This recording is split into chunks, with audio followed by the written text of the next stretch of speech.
Miestas man visų pirma yra galimybės. Kiekvieną dieną čia ieškau ir atrandu, kur realizuoti save, ką veikti, ką dirbti, su kuo bendrauti. Miestas kuriasi, atsinaujina ir tos galimybės yra tai, kas mane žavi čia likti kiekvieną dieną. Panevėžys man yra patogumas.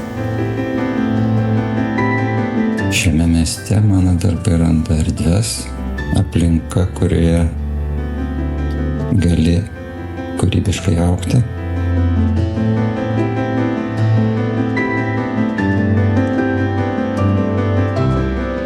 Man Panevėžys asocijuojasi su ambicingais projektais. Mieste vyksta kokybiniai pokyčiai ir jisai tampa labiau šiuolaikiniu. Panevėžys man įdomus.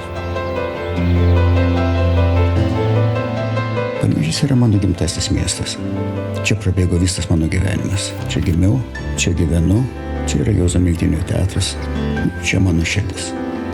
Teatras, žmonės, žiūrovai, kurie ateina į teatrą. Panevėžys man gražus. Ką čia gražus, gražiausias. Panevėžys man yra namai. Apkeliavusi pasaulį ir sukūrusi šeimą. Ir supratau, kad privalau būti čia. Kartu su savo šeima, savo namuose. Todėl Panevėžys yra mano Miestas.